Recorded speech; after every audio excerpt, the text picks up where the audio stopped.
Bismillahirrahmanirrahim. Alhamdulillahirabbil alamin. Allahumma shalli wa sallim wa barik ala sayyidina Muhammadin wa ala alihi wa sahbihi ajma'in. Berkata al-Imam al-Qutb Al-Habib Abdullah bin Alawi bin Muhammad Al-Haddad di dalam kitabnya Ad-Da'watut Tammah. Semoga kita semua dan seluruh zurriyat kita mendapat keberkahan ilmu akhlak beliau di dunia wal akhirah. Amin amin ya rabbal alamin. Radhiyallahu anhum ila an qala. Maka jelaslah, barang siapa yang mengambil Al-Quran dengan keimanan, ilmu dan amal, maka ia akan beruntung di dunia dan di akhirat. Dan barang siapa yang meninggalkannya dan melanggar batas-batasnya, maka ia tidak akan mendapat apa-apa, merugi dan tersesat dari jalan yang benar. Juga termasuk dalam golongan orang-orang yang mendustakan ayat-ayat Allah Subhanahu wa taala dan berpaling darinya, sebagaimana firman Allah, a'udzubillahi minasyaitonir rajim, wa sanajzil ladzina yasdifuna an ayatina su'al 'adzabi bima kanu yasdifun. Artinya, kami kelak akan memberi balasan kepada orang-orang yang berpaling dari ayat-ayat kami dengan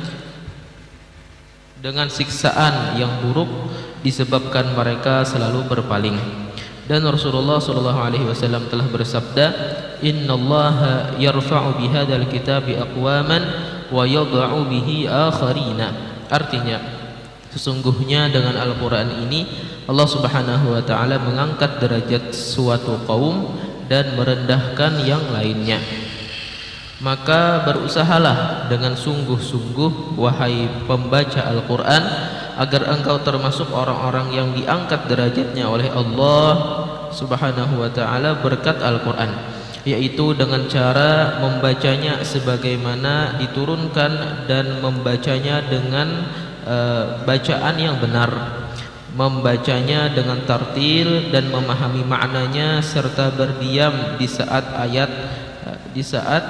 setiap ayat lalu merenungkannya. Apakah engkau telah mengetahuinya? Apakah engkau telah mengamalkannya? Jika termasuk ayat perintah, maka renungkanlah, apakah engkau telah mematuhi perintah itu? Jika termasuk ayat larangan, maka renungkanlah, apakah engkau telah menjauhi larangan-larangan tersebut? Dan begitu juga di ayat-ayat yang lain. Kalau engkau melewati suatu ayat yang tidak engkau pahami maksudnya, maka tanyakanlah kepada orang yang dapat memahaminya. Dengan begitu engkau akan menjadi orang yang membaca kitab Allah sebagaimana yang dicintai dan diridai Allah Subhanahu wa taala. Bismillahirrahmanirrahim.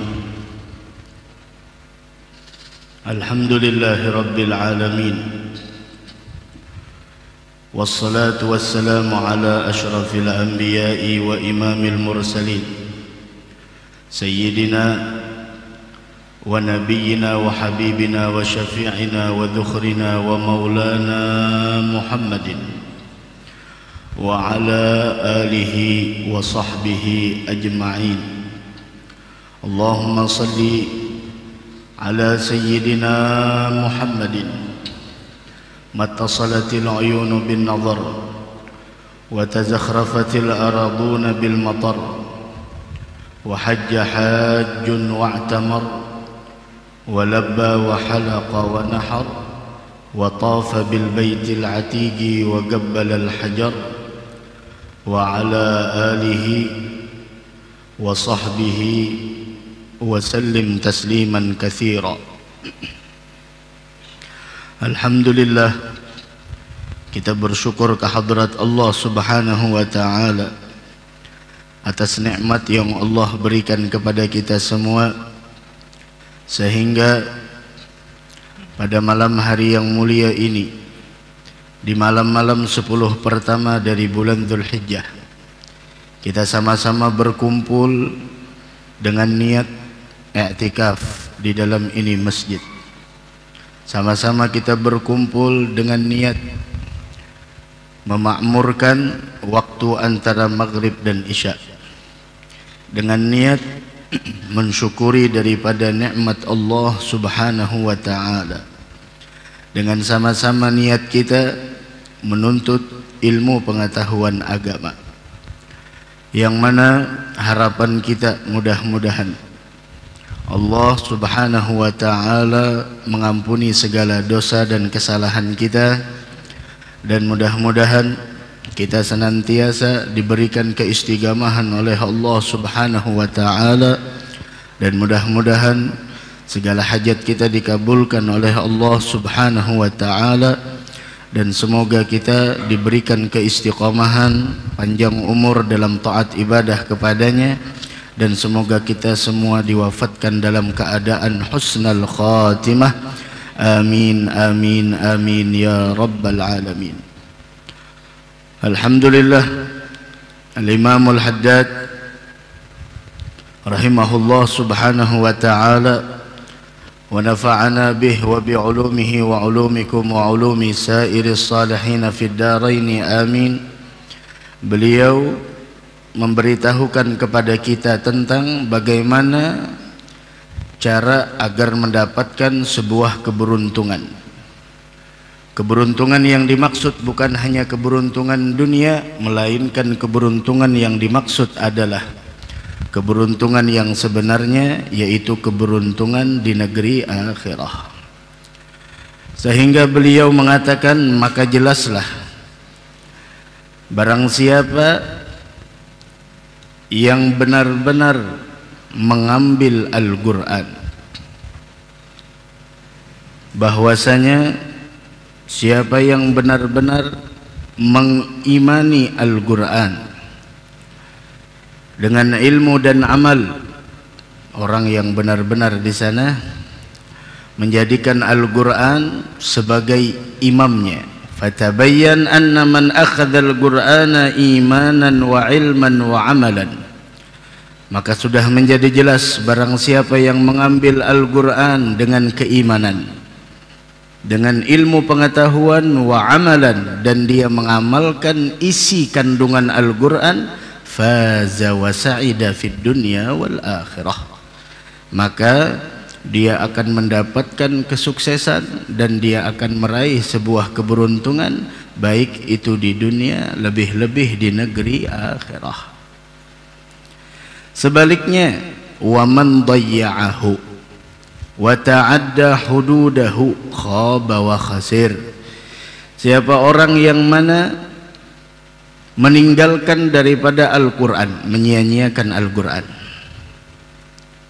Al-Quran disia-siakan, Al-Quran hanya jadi pajangan di rumahnya, bukan menjadi hiasan dari bacaan-bacaan Al-Quran di dalam rumahnya. Wa man dayya'ahu, siapa orang yang menyia-nyiakan Al-Quran, wala gara'ahu, tidak membacanya, apakan lagi untuk berusaha di dalam mentadabburi maknanya, apakan lagi untuk mengamalkannya.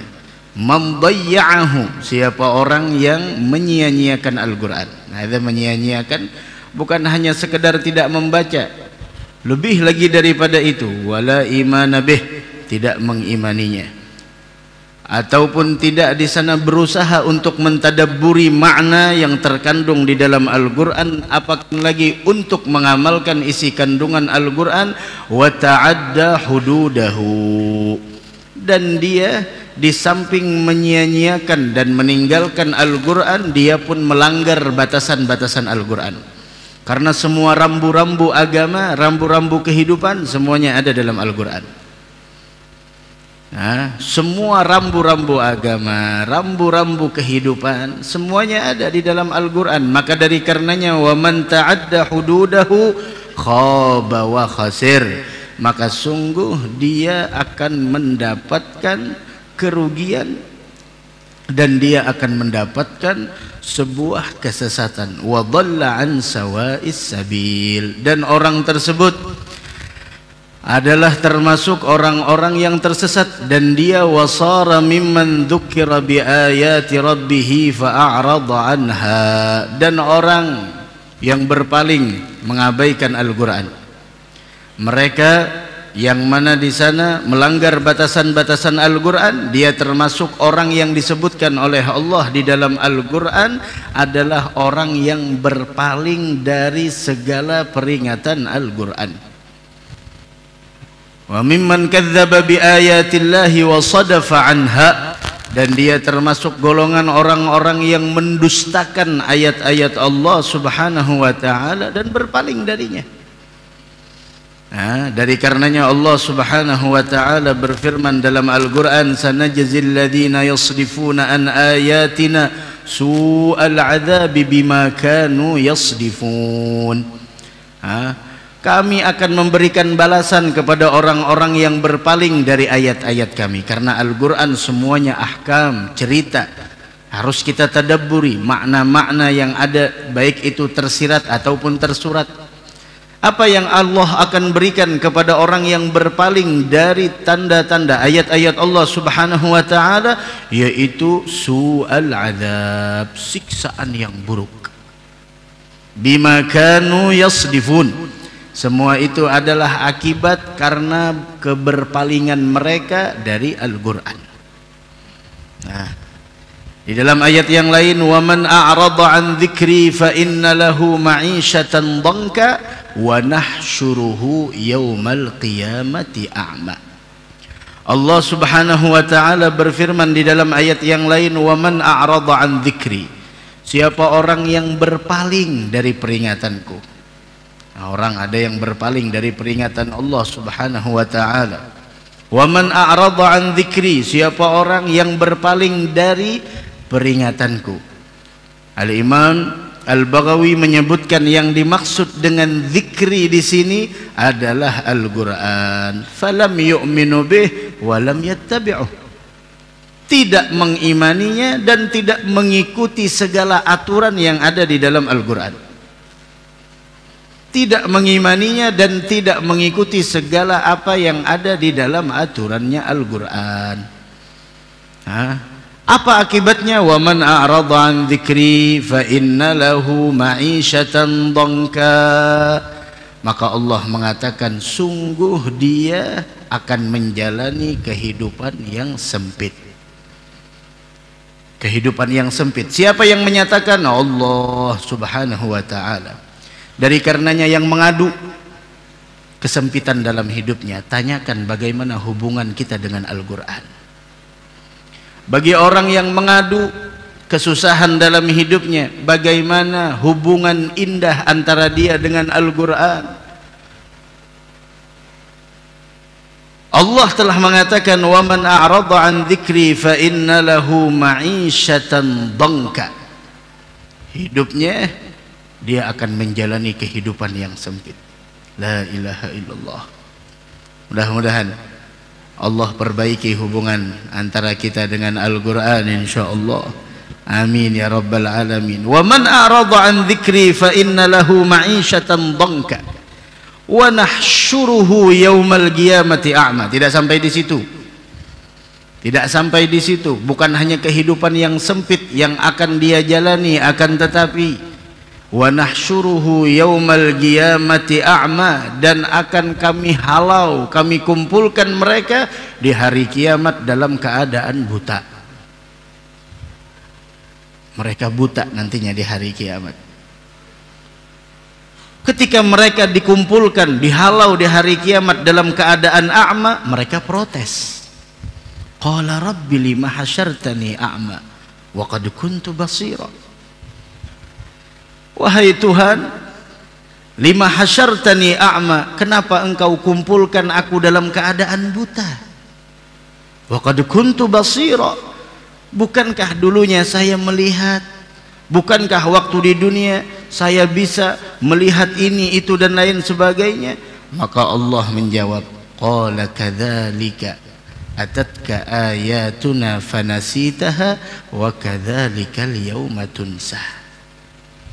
Allah menjawab, merespon komplain dari mereka dan mengatakan, qala kadzalika atatka ayatuna, demikianlah ketika dahulu selama di dunia telah datang kepada kalian ayat-ayat kami, fanasitaha, dan engkau mengabaikannya. Engkau abaikan semuanya. Fataraktaha wa a'radta anha, kau tinggalkan, kau dan bahkan engkau berpaling dari peringatan tersebut. Wa kadzalikal yauma tunsa, maka begitulah pada hari ini engkau pun akan diabaikan. Tutrak finnar, akan dilemparkan dan diabaikan, terhinakan di dalam neraka. Wal iyadzubillah subhanahu wa ta'ala. Dari karenanya ambil bahagian kita dari Al-Quran. Anak-anak kita, Pak, Bu,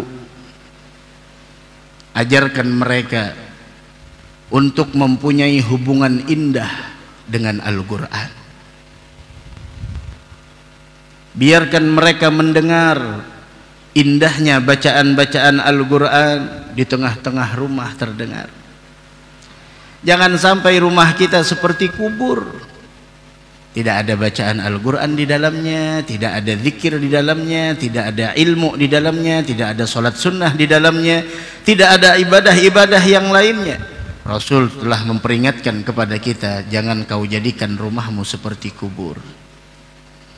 Ya Rabb, mudah-mudahan rumah-rumah kita makmur dengan Al-Quran insyaallah, makmur dengan zikir kepada Allah, makmur dengan ilmu, makmur dengan amal, makmur dengan ibadah, sehingga rumah kita bersinar, bercahaya, dilihat oleh malaikat penduduk langit sebagaimana kilauan bintang yang dilihat oleh penduduk bumi.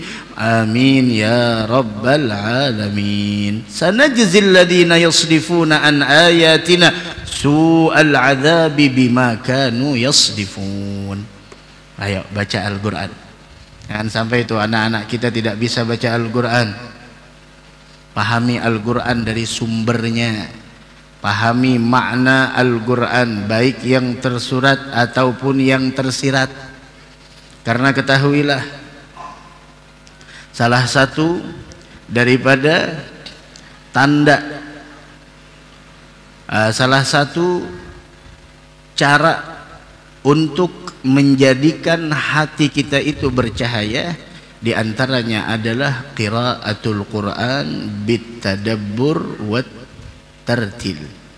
Salah satu cara agar hati kita diberikan cahaya oleh Allah Subhanahu wa taala yaitu adalah membaca Al-Quran dengan tartil dan dengan merenungi makna yang terkandung di dalam Al-Quran.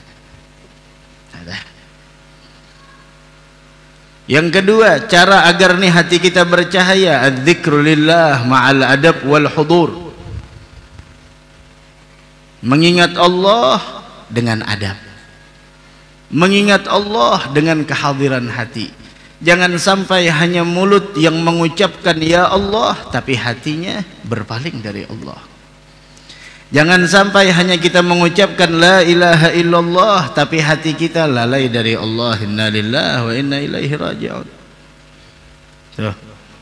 Zikir kepada Allah, mengingat Allah perlu adab dan perlu kehadiran hati. Bahkan kita ketika ada di masjid, majalisil ilm, ada perlu adab. Perlu adab. Bahkan orang-orang dulu ketika mereka berada di masjid, mereka tidak pernah membentangkan kakinya ke arah kiblat. Nyender, lonjoran kakinya tidak bisa. Kenapa? Bukan adab. Syuf, orang-orang dahulu mereka tahu bagaimana kemuliaan hurmatul masajid, kemuliaan masjid. Tidak bisa disamakan dengan bangunan yang lain. Salat perlu adab, ngaji perlu adab, zikir perlu adab, ta'lim perlu adab, semuanya perlu adab. Itu yang kedua. Dan yang ketiga, untuk mendapatkan cahaya di dalam hati kita, yaitu adalah al-qiyam minal lail, menghidupkan malam dengan ibadah, biqalbin munkasir wa jawarih khashi'ah, dengan tunduk hati dan anggota tubuh. Ambil meskipun 15 menit sebelum subuh udah bangun, Allahu akbar. Biqalbin munkasir biqalbin munkasir wa jawarih khashi'ah, dengan hati dan anggota tubuh yang tunduk kepada Allah. Ini 3 perkara yang disebutkan oleh Al-Imamul Haddad untuk mendapatkan hati kita itu cahaya dari Allah Subhanahu wa taala. Namun 3 perkara ini harus didukung dengan 3 yang lainnya. Apa itu? Yang pertama adalah jangan terlalu banyak makan. Nah, jangan terlalu banyak makan. Orang takut makan malam, kenapa? Karena berat badannya bertambah. Bukan itu yang dikhawatirkan. Kadang-kadang orang takut makan, kenapa? Karena berat badan sudah di atas rata-rata, takut makan. Tidak pernah takut bahwasanya hatinya tidak bercahaya. Tidak pernah takut bagaimana kondisi hubungan antara dia dengan Allah. Ada Imam Al-Haddad mengatakan wasta'in ala hadhihi thalathah bi thalathah. Kalau ingin 3 perkara ini untuk mendapatkan hati yang bercahaya dengan zikir, dengan membaca Al-Qur'an bitartil wat tadbir. Kemudian yang kedua zikir dengan penuh adab dan kehadiran hati, qiyamul lail, menghidupkan malam dengan hati dan anggota tubuh yang tenang. Itu semua bisa dilaksanakan apabila 3 perkara ini kita lakukan. Apa? Yang pertama, kurangi. Bukan ditinggalkan, kurangi. Oh, kita ini masalahnya makan, subhanallah, ada qobliyah ba'diyahnya. Ada qobliyah ba'diyahnya, ya Allah. Astagfirullahaladzim. Sebelum makan gorengan dulu. Wah, gorengan. Lalu makan yang berat. Setelah makan yang berat, ba'diyahnya ada lagi. Setelah itu sunat mutlaknya ada lagi, masya Allah. Tapi sholat tidak pernah terlihat wala qobliyah wala ba'diyah. Makannya masya Allah, qobliyahnya ada, ba'diyahnya ada, mutlaknya ada lagi. Subhanallah, la haula wala quwata illa billah. Perut kita memang diberikan haknya. Dari karenanya tuh dokter mengatakan bahwasanya jika kita mengamalkan 2 perkara ini tidak perlu kita konsul ke dokter. Apa itu? Yang pertama, jangan makan kecuali kita merasakan lapar. Jangan makan kecuali kita merasakan lapar. Oh, ini masalahnya guru, lapar terus. Nah, ini masalahnya. Kalau makan terus. Jangan makan kecuali kita merasakan lapar. Ini yang pertama. Yang kedua, berhentilah kapan? Bukan sebelum kenyang. Berhentilah ketika kita masih menginginkan untuk memakannya. Masih pengen, dah berhenti. Bukan di sana sebelum kenyang berhenti. Jangan. Masih menginginkannya, udah cukup dah. Yang penting haknya diberi. Kita punya mata, ada hak tidur. Perut ada hak, kasih haknya. Kemaluan kita bagi yang halal ada hak, kasih seperlunya. Batang tubuh kita ada hak, istirahatkan. Semuanya ada hak. Wa'ti kulladzi haqqin haqqah. Berikan setiap sesuatu itu haknya. Keluarga kita ada hak, anak-anak kita ada hak, istri kita ada hak, bagi istri suami ada hak, semuanya ada hak. Berikan segala sesuatu itu haknya. Jangan sampai kita zalim. Takhfifil ma'idah minat ta'am. Nih, jangan terlalu kenyang. Orang kalau udah terlalu kenyang bawaannya, ya Allah, tidurnya pulasnya luar biasa. Kenapa? Kenyang. Tapi kalau orang yang makan, ini kita masya Allah, makan yuk malam, takut bebeknya bertambah. Bebek yang dikhawatirkan, tidak pernah mengkhawatirkan bagaimana kualitas hati kita. Takhfifil ma'idah. Yang kedua, mujanabati ahlil ghaflati minal anam. Menjauhi bergaul dengan para ahlil ghaflah. Lain guflah, ghaflah. Tapi bedanya dikit aja antara ghaflah sama guflah. Ghaflah itu adalah orang yang sering lalai dari akhirat, orang yang sering lalai dari Allah. Jauhi. Jangan sering-sering berteman dengan orang yang ahlil ghaflah. punya teman baik, itu salah satu nikmat dan salah satu makna dari doa Rabbana atina fid dunya hasanah. Tuh, istri salehah, suami saleh, itu salah satu daripada makna dunia hasanah. Nah, begitu. Punya teman yang baik, ada dunia hasanah. Hindari berteman dengan orang yang ahli ghaflah, bahkan memandang wajah pelaku maksiat itu bisa mengeraskan hati. La ilaha illallah. Pelaku maksiat dipandang, dijadikan wallpaper lagi. Masya Allah. Dengan alasan fans berat. Wahai anak muda, siapa yang kita jadikan panutan, idola? Siapa yang kita jadikan orang yang paling kita cintai? Allah Subhanahu wa taala telah menjadikan Nabi kita Muhammad sallallahu alaihi wasallam uswah kita agar kita mendapatkan kebahagiaan dunia wal akhirah. Apakah kita ingin mengganti selain beliau? La inna lillahi wa inna ilaihi raji'un. Bagaimana dulunya asy-syabab hawalair Rasul, pemuda-pemuda yang ada di sekelilingnya Nabi kita Muhammad sallallahu alaihi wasallam. Masya Allah. La ilaha illallah. Itu yang kedua. Yang ketiga yaitu adalah at-tafarruq min asyghali daril insiram. Jangan terlalu berlebihan menyibukkan diri untuk dunia. Bukan meninggalkan sama sekali, tidak. Ambil dari dunia seperlunya. Khalas. Seperlunya ambil. Perlunya kita berapa? Ambil. Sisanya untuk akhirat. Bukan berarti meninggalkan dunia sama sekali, tidak. Akan tetapi adalah ambil seperlunya. Nah ini 3 perkara dalam 3 perkara. Ya Rabb, mudah-mudahan dapat taufik hidayah insyaallah. Amin ya rabbal alamin. Dari karenanya berusahalah, bersungguh-sungguh wahai pembaca Al-Quran, agar engkau termasuk orang yang diangkat derajatnya oleh Allah berkat Al-Quran. Karena Rasul bersabda, innallaha yarfa'u bihadzal Qur'an aqwaman wa yadha'u bihi akharin.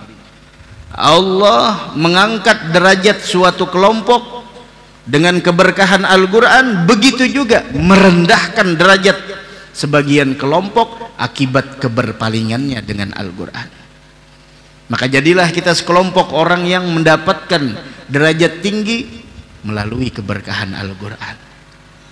Ya, tuh anak-anak kita jangan sampai mereka buta dengan bacaan Al-Quran.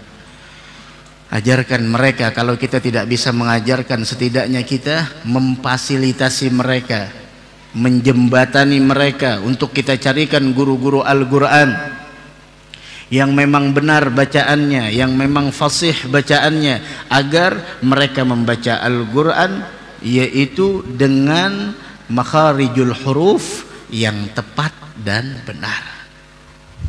Begitu. Jangan sampai anak-anak kita Masya Allah bisa bahasa ini, bisa bahasa itu. Tidak salah, silahkan pelajari bahasa asing. Akan tetapi bahasa Al-Quran tidak kalah penting dari bahasa-bahasa itu semua. Jangan sampai pinter ini, pinter itu, tapi Al-Quran tidak bisa membaca. Innalillahi wa inna ilaihi raji'un. Tidak ada kebaikannya. Tidak ada kebaikan di dalam diri seseorang kalau tidak bisa membaca Al-Quran. La ilaha illallah. Dari karenanya kata beliau, sungguh-sungguh bagaimana maksud orang yang diangkat derajatnya oleh Allah dengan keberkahan Al-Quran, yaitu caranya dengan membaca Al-Quran dengan tepat dan benar, membacanya dengan tartil, begitu juga memahami makna setiap ayat Al-Quran yang diturunkan kepada Nabi kita Muhammad sallallahu alaihi wasallam, dan merenungi ketika kita baca Al-Quran Apa yang kita renungkan, apakah kita mengetahui maknanya?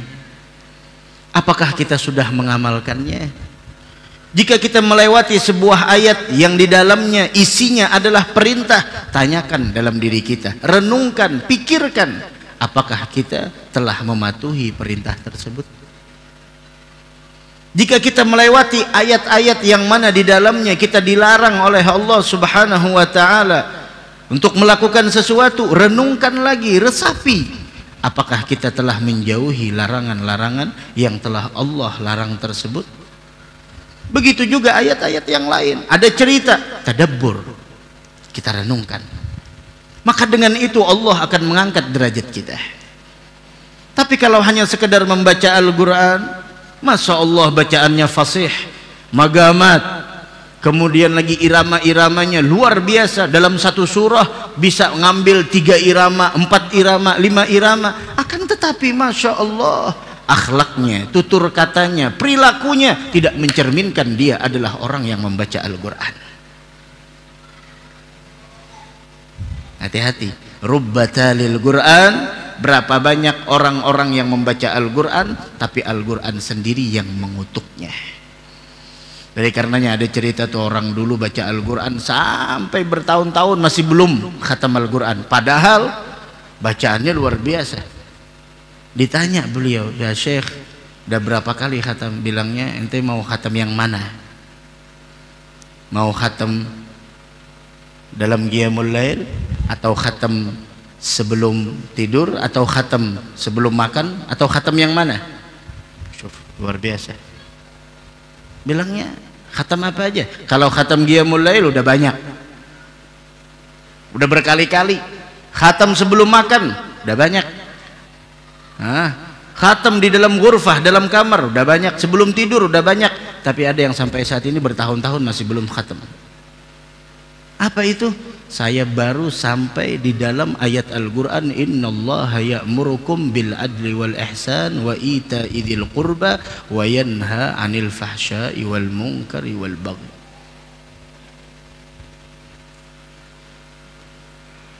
Sampai di situ, innallaha ya'muru bil adli wal ihsan wa ita'i dzil qurba wa yanha 'anil fahsya'i wal munkari wal baghi. Sampai di situ kata beliau, saya masih belum bisa khatam. Kenapa? Saya masih belum melakukan segala apa yang ada di dalam Al-Quran tersebut.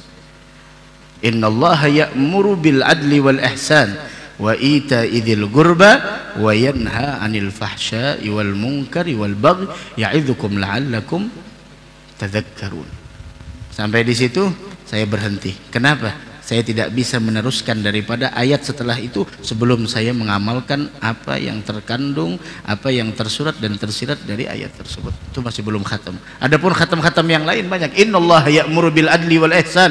Allah Subhanahu wa taala memerintahkan, menyuruh kepada kamu untuk berlaku adil dan berbuat kebaikan. Wa ita'i dzil qurba. Begitu juga di sana memberi bantuan kepada para kerabat. Wa yanha 'anil fahsya'i wal munkari wal baghi, dan Allah melarang untuk melakukan perbuatan keji, kemungkaran, wal baghi, yaitu adalah permusuhan. Masih belum bisa lagi semua perintah, larangan dan lain sebagainya harus disinkronkan dengan perbuatan dan perilaku.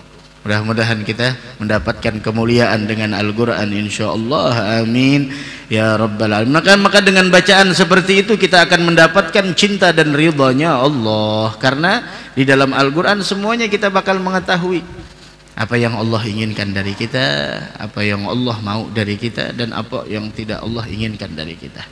Nah, bismillah, baca lagi. Janganlah menjadi orang membaca Al-Quran tetapi tidak mengetahui apa yang dibaca. Membacanya seperti membaca syair dengan bacaan yang cepat, dan seperti menabur kurma yang jelek. Maka jadilah ia termasuk orang-orang yang menyesal di akhirat kelak, termasuk orang-orang yang merugi. Jika engkau termasuk orang yang hafal Al-Quran dan bisa melantunkannya, tetapi tidak termasuk golongan ulama, maka pada hakikatnya engkau bukanlah orang-orang yang menghafalnya dan melantunkannya. melainkan hanya sekedar sebagai ucapan saja atau gambaran yang akan menjadi bukti jelek atas diri engkau. Karena orang yang hafal dan pandai melantunkan Al-Quran dengan sendirinya adalah para ulama. Ketika mereka membaca sebagaimana yang diperintahkan dan melantunkan Al-Quran sebagaimana yang disifatkan, seperti yang telah dijelaskan di atas, dan Allah Subhanahu wa taala adalah petunjuk kebenaran. Naam. Jangan sampai kita menjadi orang yang membaca Al-Quran tetapi tidak mengetahui apa yang ada yang kita baca. Tapi bukan berarti ini di sini bahwasanya saya tidak usah baca Al-Quran dah karena saya tidak tahu maknanya lah. Bukan begitu maksudnya. Berusahalah kita ketika membaca Al-Quran memahami makna yang terkandung di dalamnya.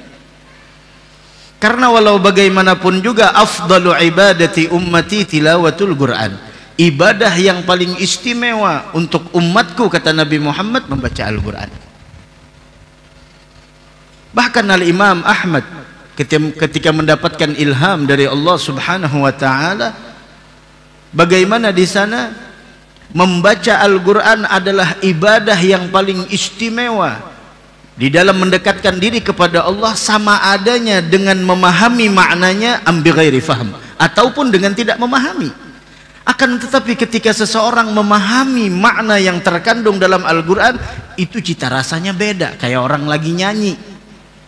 Kan anak-anak muda tuh Masya Allah nyanyinya keren, bahasa Inggris tapi maknanya gak ada paham. Apalagi opa-opa Korea, Masya Allah bahasa Korea, Masya Allah bahasa Korea lancar nyanyinya tapi tidak paham. Beda dengan orang yang bahasa Korea tapi ngerti apa yang dia ucapkan, resep jadinya. Tapi ketika dia nyanyi namun tidak mengerti apa yang terkandung di dalamnya, tidak akan resep. Tapi ketika orang nyanyi kemudian memahami arti dari sebuah nyanyian tersebut, resep ke dalam hatinya dan bisa terbawa suasana sehingga mengeluarkan air mata, sehingga terseduk-seduk menangis dan lain sebagainya, apakan lagi sesuai dengan keadaan yang dia jalani pada saat itu. Begitu juga Al-Quran. Kenapa orang-orang dahulu ketika baca Al-Quran ada yang pingsan, ada yang mereka terseduk-seduk menangis, ada yang mereka seakan-akan di sana mendapatkan sesuatu yang dahsyat. Kenapa? Karena mereka memahami makna yang terkandung di dalam Al-Quran. Bukan berarti ketika kita tidak mengerti makna Al-Quran kemudian kita tinggalkan Al-Quran tersebut. Jangan. Tetap berusaha baca Al-Quran. Jangan sampai kita tinggalkan Al-Quran. Begitu juga jika kita termasuk orang yang hafal Al-Quran, bisa melantunkannya tetapi tidak termasuk golongan ulama, maka pada ikutnya engkau bukanlah orang yang menghafalnya dan melantunkannya, melainkan hanya sekedar sebagai ucapan saja atau gambaran yang akan menjadi bukti jelek atas diri engkau. Maksudnya Al-Quran harus kita amalkan semuanya. Ilmu semuanya ada di dalam Al-Quran. Jadi Al-Quran itu bagaikan lautan, dan ilmu-ilmu yang lainnya itu bagaikan sungai-sungai yang mengalir, sehingga sungai itu mendapatkan sebuah air adalah dari aliran dari lautan yang besar yang tidak bertepi tersebut, yaitu Al-Quran. Nah, bismillah, baca setelahnya. Telah panjang dan lebar pembicaraan mengenai kedudukan para pembaca Al-Quran. Mereka adalah ulama pada generasi dan zaman dahulu. Mereka mengemban Al-Quran disertai ilmu dan amal hingga mereka menjadi ulama walaupun tidak dimasukkan sebagai golongan ulama dan tidak disifati dengan sifat mereka. Lalu lihatlah perbedaan tingkatan antara ulama pada zaman dahulu dan ulama sekarang. Dari karenanya Abdullah bin Mas'ud radhiyallahu an, beliau mengatakan sudah selayaknya bagi pengemban Al-Quran bahwa dia itu bisa dibedakan ketika di malam harinya, ketika orang pada tidur dia harusnya bangun. Itu orang yang pengemban Al-Quran. Di siang harinya orang lain tidak puasa, dia puasa. Di tengah-tengah manusia orang lain pada ketawa, terbahak-bahak lalai dari akhirat, dia sedih memikirkan bagaimana nasibnya di negeri akhirat. Orang-orang di sana pada lalai, dia ingat. Orang-orang di sana melupakan negeri akhirat, dia pun di sana mengingat akan negeri akhirat. Begitu seharusnya. Begitu seharusnya para pengemban Al-Quran. Mudah-mudahan kita termasuk ahli Al-Quran insyaallah. Amin amin ya rabbal alamin. Dari karenanya bagaimana tuh ulama-ulama kita terdahulu, Al-Imam Abu Hanifah mengkhatamkan Al-Quran itu di sepanjang hidupnya 7.000 kali khatam Al-Quran, dan beliau khatamkan di tempat yang mana beliau ingin dimakamkan, di tempat yang mana beliau ingin dikuburkan. Di situ beliau khatamkan 7.000 kali khatam Al-Quran. Bayangkan 7.000. Wah, kita Masya Allah, anak-anak kita ya Allah, Pak, Bu, susahnya disuruh ngaji. Disuruh ngaji tuh ya Allah, susahnya minta ampun. Tapi kalau handphone, Masya Allah, handphone sebelum tidur, bangun tidur, Masya Allah, gamenya dan lain sebagainya. Apa manfaat dari handphone? Ya Allah, begitu. La ilaha illallah. Ada di antara orang-orang dahulu yang mengkhatamkan Al-Quran tiap malam 1 kali khatam. Bahkan ada di antara mereka tidak bisa tidur sebelum membaca 15 juz dari Al-Quran. Masya Allah. Maulun saban malam biasa khatam Al-Quran apa? Qul huwallah 3 kali. Masya Allah. Ya khair. Itu salah satu zikir sebelum tidur, yaitu mengkhatamkan Al-Quran dengan membaca surat Al-Ikhlas banyak 3 kali. Walhasil tuh Al-Quran semuanya luar biasa. Jangan sampai kita abaikan itu semua. Jangan sampai kita tinggalkan Al-Quran tersebut. Mudah-mudahan ada manfaatnya, mudah-mudahan ada barokahnya, mudah-mudahan nih hari-hari yang akan kita lalui di malam-malam Rebu, malam Kamis, malam Jumat. Ingat malam Jumat kita di malam 10 pertama bulan Dzulhijjah, jangan disia-siakan. 1 malam di 10 pertama bulan Dzulhijjah, malam-malamnya itu bernilaikan seperti malam Lailatul Qadar. Semuanya bakal berlalu, semuanya bakal udah malam ke-6. Malam Sabtu, malam Ahad, malam Senin, malam Selasa, malam ke-5. Karena malam Sabtu kemarin kan, malam Sabtu, malam Ahad, malam Senin, malam Selasa, malam Rebu, udah malam ke-5. Tinggal 5 malam lagi. Apalagi nantinya malam Arafah, jangan disia-siakan. Hidupkan malam Arafah dengan zikir. Paling minimal sholat maghrib, isya, subuh berjamaah. Dan itu malam Arafah adalah malam tanggal 9 Dzulhijjah. Kapan 9 Dzulhijjah? Lihat kalender masing-masing. Kalender apa yang dilihat? Kalender yang pian hidup saat ini di mana? Di Indonesia apa di Arab hidupnya? Kalau di Indonesia ya buka kalender Indonesia. Kalau pian hidupnya di alam barzakh, ya sudah buka di alam barzakh. Sudah selesai. Malam Arafah adalah malam tanggal 9 Dzulhijjah. Kalender masing-masing hidup saat ini di mana? Hidup saat ini di Indonesia, Masya Allah, ngikut yang di mana? Kita beda. Lihat hilal beda. Terbenam terbit matahari beda. Ya ikuti di negaranya masing-masing. Kita udah ditetapkan tanggal 1 Dzulhijjah hari Sabtu, berarti tanggal 9 Dzulhijjah adalah hari Ahad. Khalas. Beda dengan sana. Ya beda. Memang beda. Waktu sholat kita pun beda. Tapi perbedaan bukan berarti kita tidak sama. Cari persamaannya, bukan cari perbedaannya. Begitu. Puasa nantinya tanggal 9 Dzulhijjah. Kalau tidak bisa setiap hari puasa di 10 pertama, paling minimal 9 Dzulhijjah. Hari Arafah, hari Ahad, puasa 2 tahun dosa, 1 tahun yang telah lalu, 1 tahun yang akan datang diampuni oleh Allah. Malam 9 Dzulhijjah, malam mustajabud doa. Malam Idul Adha, malam mustajabud doa. Dianjurkan kita untuk menghidupkannya. Setidaknya maghrib isya subuh berjamaah tuh. Jangan sibuk dengan sapi, sibuk dengan kambing, Masya Allah. Haula wala, sibuk berburu kupon, la haula wala quwata billah. Jangan sibuk dengan itu. Sibukkan dengan hal yang bermanfaat bagi kita. Begitu. Ada Al-Quran dibaca. Itu kalimat Bismillahirrahmanirrahim. Pernah suatu hari Raja Romawi, Raja Kaisar, pernah menulis surat kepada Sayyidina Umar. Bilangnya, saya ini sakit kepala dan tidak bisa sembuh. Semua dokter udah beri resep, tidak ada yang bisa ngobatin sakit kepala saya. Maka Sayyidina Umar mengirim satu peci dan menulis bahwasanya kalau sakit kepala di peci, taruh di kepalamu, insya Allah hilang. Sakit kepala langsung ditaruh pecinya, hilang. Tapi kalau dilepas sakit kepala lagi. Wah, ini luar biasa. Wah, kita sakit kepalanya bulanan, akhir bulan sakit kepala, masya Allah. Bokopiah sakit kepala itu. Ada Sayyidina Umar, luar biasa. Sampai Raja Kaisar bingung, ini ada apa? Maka dia memberanikan diri untuk meneliti benar-benar kopiahnya itu ada apa. Ternyata subhanallah, di balik kopiah tersebut tertulis Bismillahirrahmanirrahim. Cuma itu tulisannya, Bismillahirrahmanirrahim.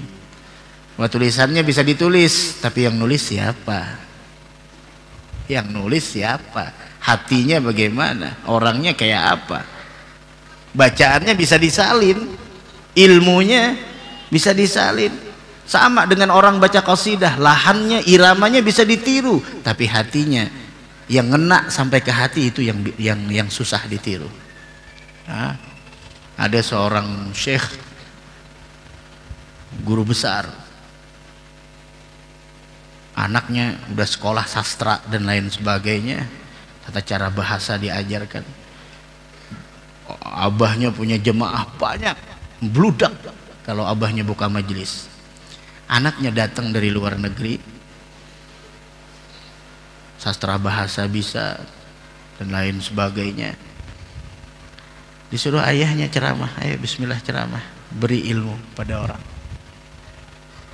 Setengah jam ceramah, tidak ada yang nangis orang. Bahasanya luar biasa, bahasanya tidak ada yang sampai ngena ke hati. Bingung anaknya. Duduk, setelah itu bapaknya ceramah. Hadirin yang dimuliakan Allah, ada seorang ibu masak ikan. Setelah masak ditaruh di atas meja, kemudian ditinggal sebentar oleh ibunya. Ternyata tuh ikan digondol oleh kucing. Setelah ibunya balik, lihat ikannya tidak ada, nangis. Semua jemaah nangis. Anaknya bingung, kenapa jadi nangis semua? Nah, ada apa? Bingung. Udah sampai di sini, assalamualaikum warahmatullahi wabarakatuh. Bingung anaknya, ada apa? Cerita seorang ibu beli ikan, dimasak, ditaruh di atas meja, terus ikannya digondol sama kucing. Semua orang pada nangis. Ada yang tidak berhenti nangis, sampai ke rumah nangis. Anaknya bingung, nih ada apa? Nanya dah sama orang yang di samping, ente kenapa nangis?